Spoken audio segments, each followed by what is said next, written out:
Hi, this is Ms. Fitzmaurice, and this is a video that should tell you the answers to the practice test. Obviously, before you watch this video, you want to try the practice test, so you'll find the practice test. It's kind of broken up in your packet, pages 18 and 19. Those are multiple choice questions. Spend at most 11 minutes on them. Time yourself as it's an actual test. And then finally, pages 29, 30, and 31. It's all one problem. Spend about 25 minutes on this problem, okay? When you're done, don't give yourself extra time, because that way you'll kind of get a sense for how much time you have. When you're done with that, please proceed with this video. Alright, so I'm going to go over the multiple choice questions first. Okay, and follow along in your packet as you go along. I realize that the questions are a little bit small on the screen, but hopefully you'll have your packet right there and you'll be able to read along with me. Okay, so the first one says, the graph above represents position x versus time t for an object being acted on by a constant force, and it's asking for the average speed. Okay, so we know that speed is pretty much like velocity, except that speed has no positive or negative. Okay, velocity has a direction, but we know that v average is equal to change in position divided by change in time. Okay, because it's from 1 to 2 seconds, we know that the change in time is already automatically 1 second, because 2 minus 1 is equal to 1. Okay, now we need to know the change in x.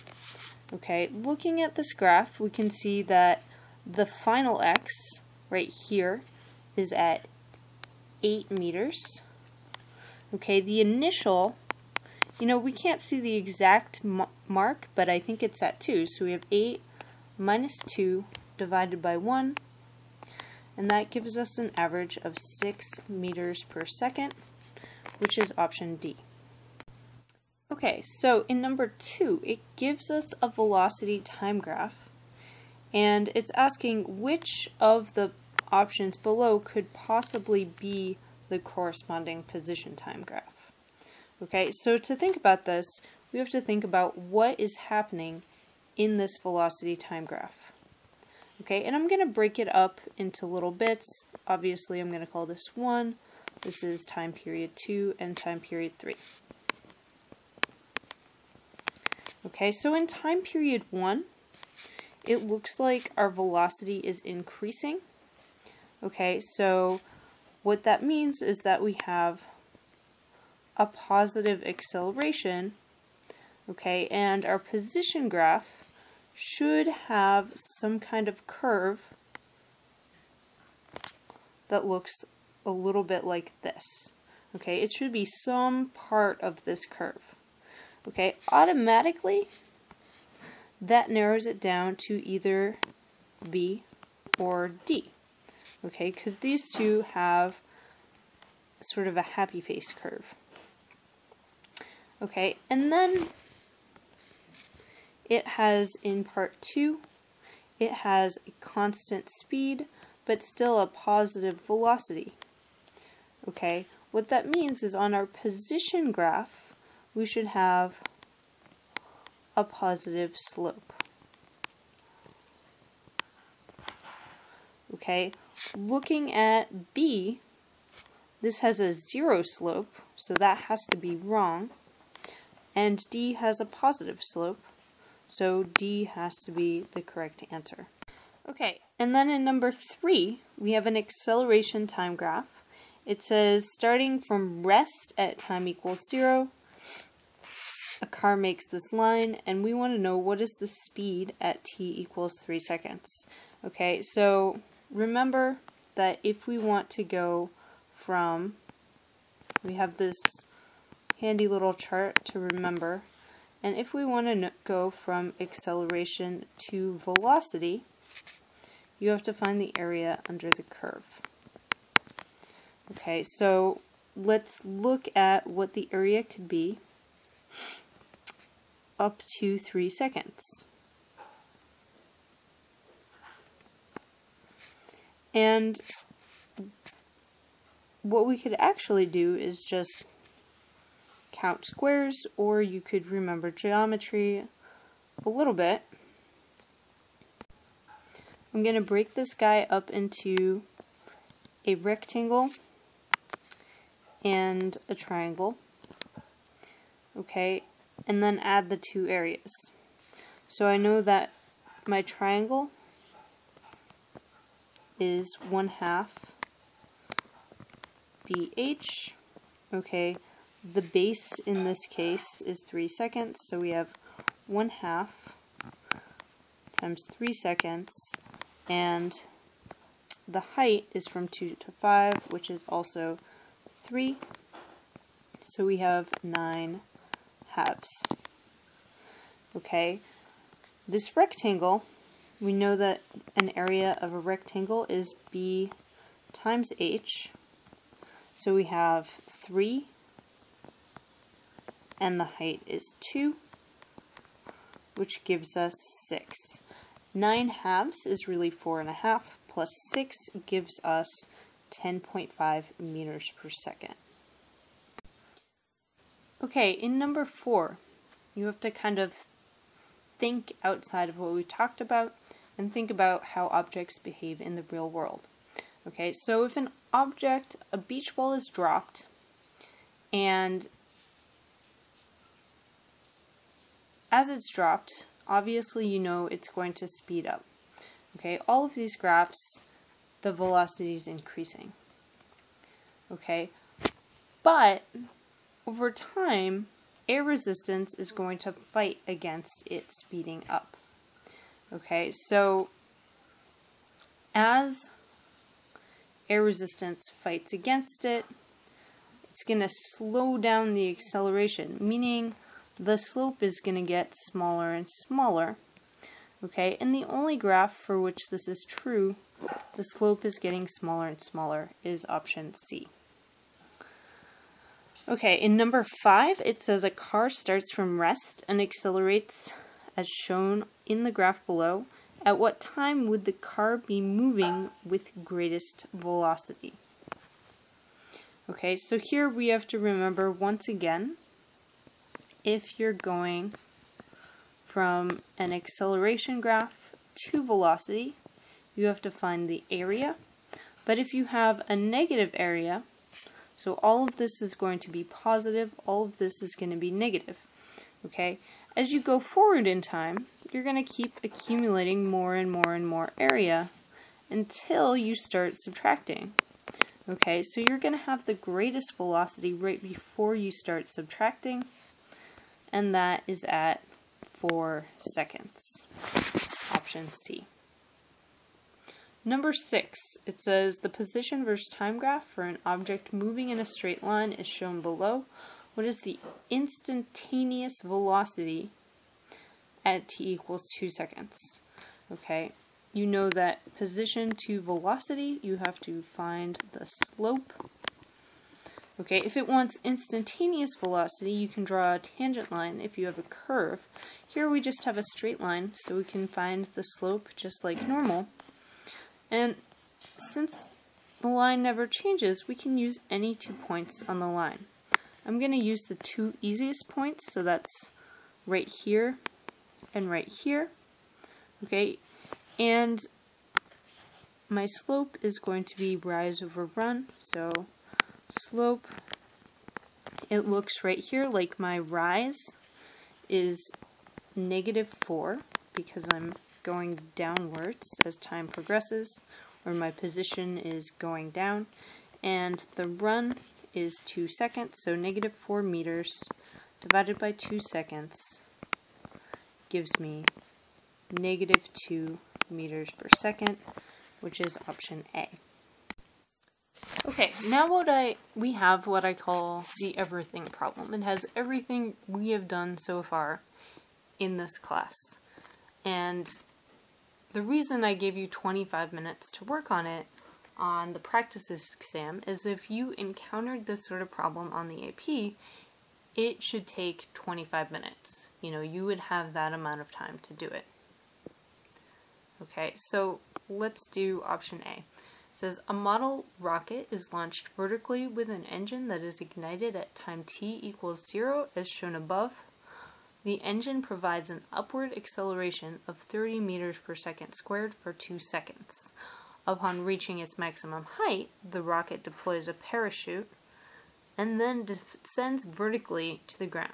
Okay, and first we want to determine the speed of the rocket after 2 seconds of firing. Okay, so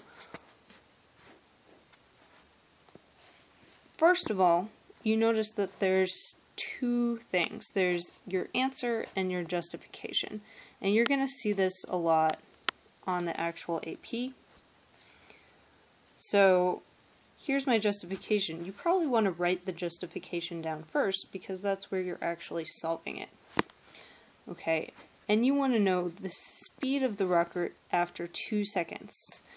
So I'm going to write in words, and you should write in words. Use, and you tell them which equation you're going to use. So I'm going to use V equals V naught plus AT. Okay, and in this situation, we know A equals 30 meters per second squared, and we know that V naught, because it was sitting on the ground at first, V naught equals 0. And this doesn't seem like a sentence, but you're expressing two ideas here, two separate ideas. So that counts as a physics sentence. Okay? And then you plug in your answer. And you can even use the word then. V equals 0 plus acceleration, which is 30 times 2 equals 60 meters per second. Alright, so part B is a little trickier, and it asks, what maximum height will the rocket reach? Okay, and to answer this, we actually have to think a little bit and break up the rocket's motion into chunks. Okay, so if we think about what's happening, first it's on the ground, then it accelerates for 2 seconds, okay, and then at some point it reaches its maximum height.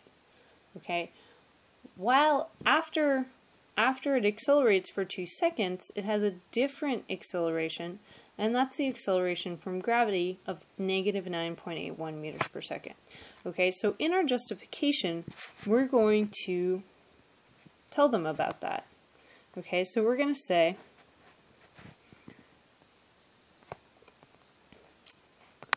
break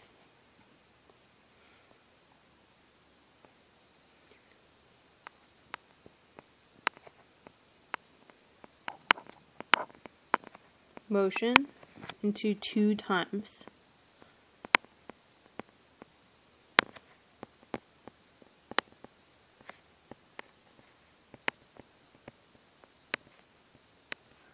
Okay, and time 1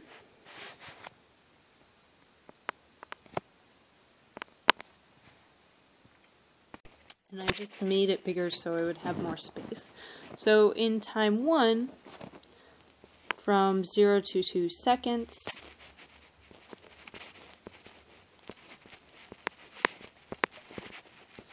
my acceleration is equal to 30 meters per second. Okay, in time 2, 2 seconds to question mark, and we don't know what that is, my acceleration is negative 9.81, because that's gravity, meters per second. Okay, and then total time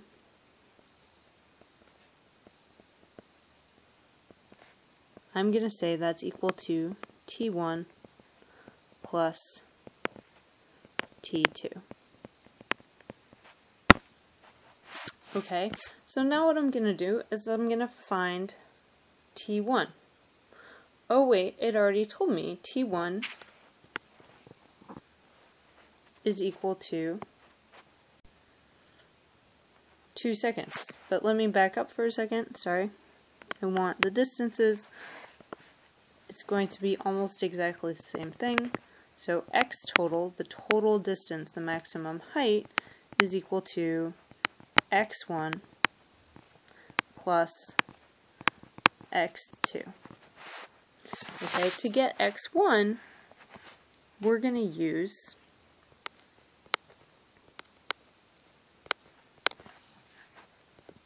x equals, or x1 equals, x naught plus v naught t plus 1/2 a, and I'm going to say a1 because it's time period 1, t squared.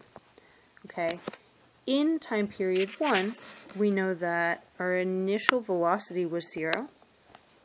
We know our initial, position was 0 as well. So these two things just kind of go away because it was still at the beginning, so it's 0 and 0, and it started on the ground. And so we have x1 is equal to 1/2. Our acceleration was 30, and we know our time was 2, and we're going to square that. Okay, so you can go ahead, you can plug that into your calculator, and when you do, you should get x1 is equal to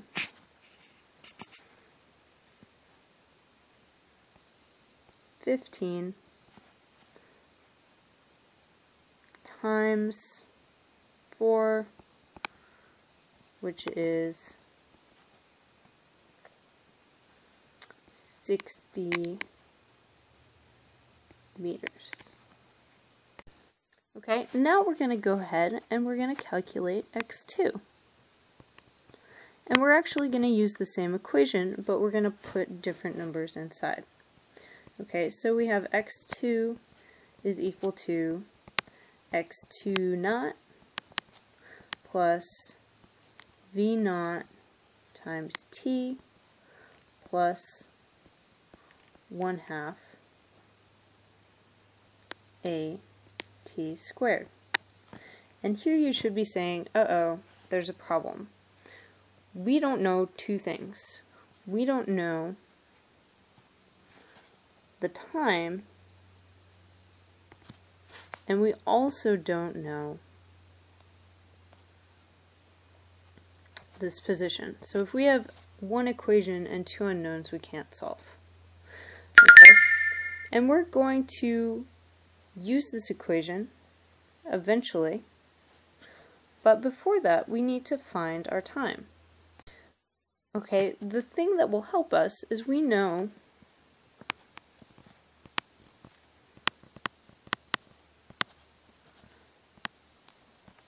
at the maximum height, that's right before it turns around, that our velocity is equal to 0. Okay, so we can use that in a different equation to find time.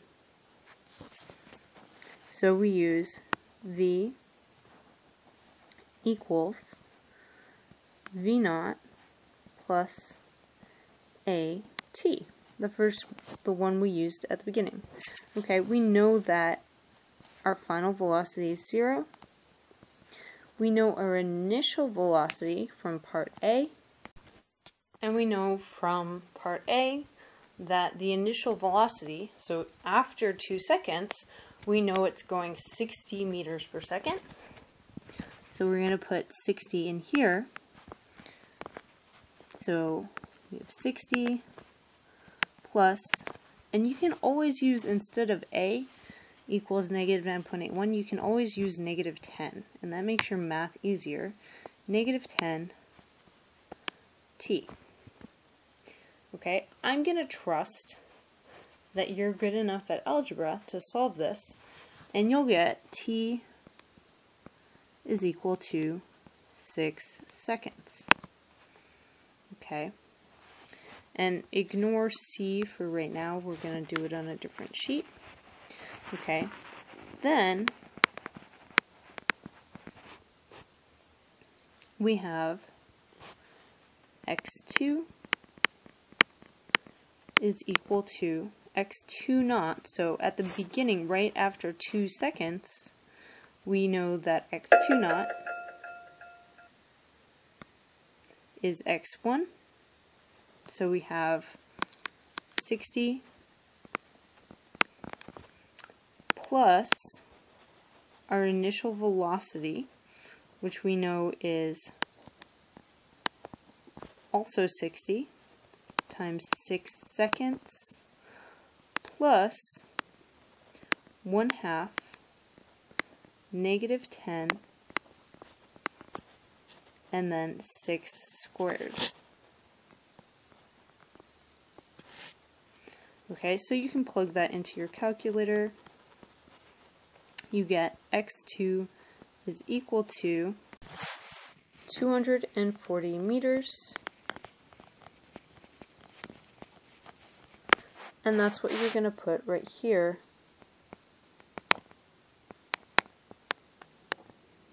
as your answer. Okay, so in part C it's asking, can you know the maximum speed the rocket will achieve? Okay, and there's two possible maximum speeds. So in your justification you're going to write 2 possible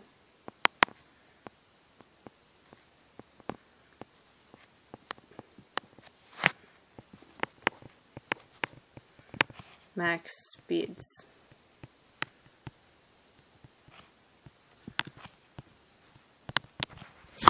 Okay, and those are actually going to be at the moment the rocket shuts off. So at 2 seconds, rocket off, and we know that it stops accelerating and v is equal to 60 meters per second. Okay, the other possibility is that after it's gone up, that its maximum speed will actually be at the bottom, the very bottom, as it falls.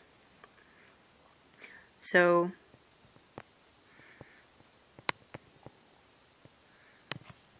that's the other possibility. Okay, and what we have to do is we have to figure out, we can't know this number, but we can get a maximum possible value. And the maximum possible value for the bottom is if there were no parachute. So for 2, we can't know the answer,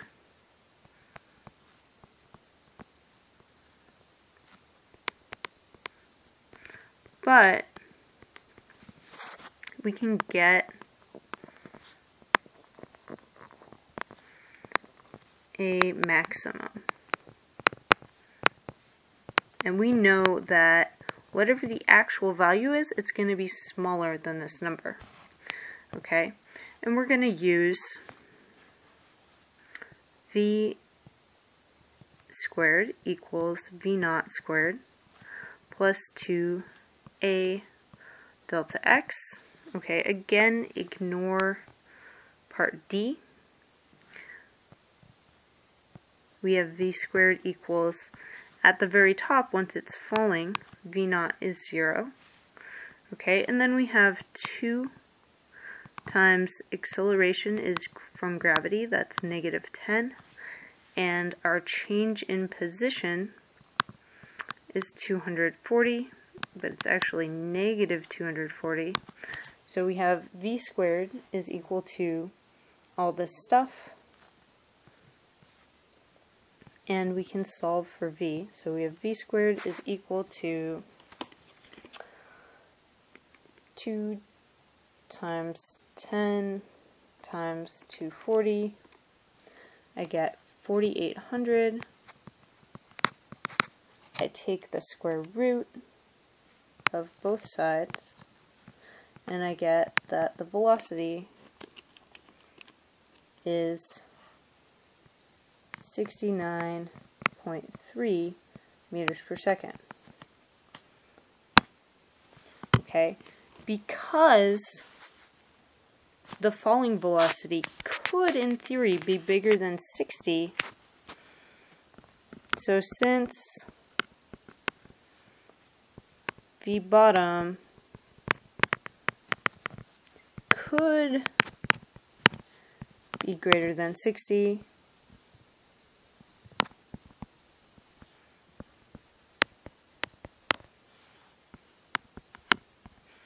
we don't know.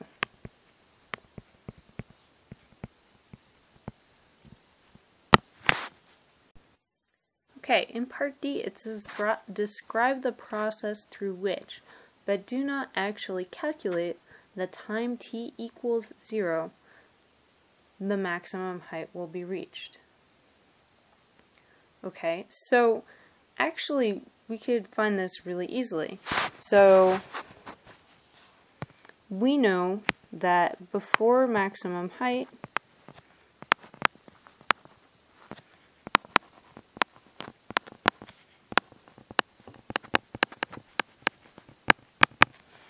that step 1, rockets fire for 2 seconds.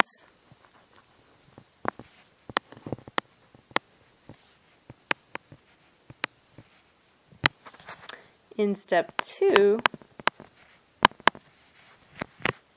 before it gets to the maximum height, the speed is going to decelerate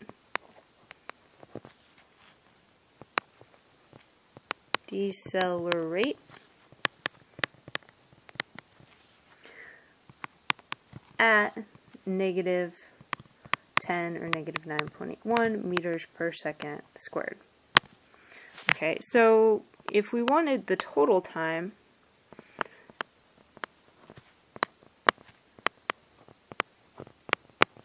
what we could do is Tmax equals T1 plus T2. Okay, we know T1 equals 2 seconds because it said so in the problem statement, and we know that at max height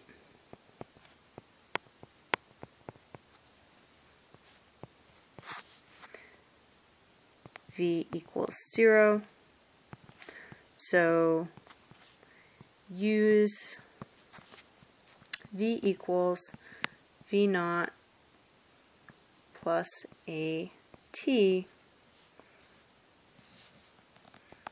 to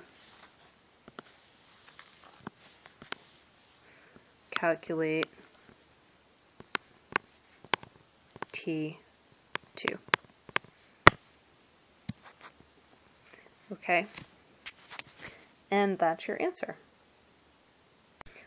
Alright, and that is actually the end of the problem because, as I said, during class you do not actually have to make the graph. So hopefully this video was helpful, and good luck studying for our first test.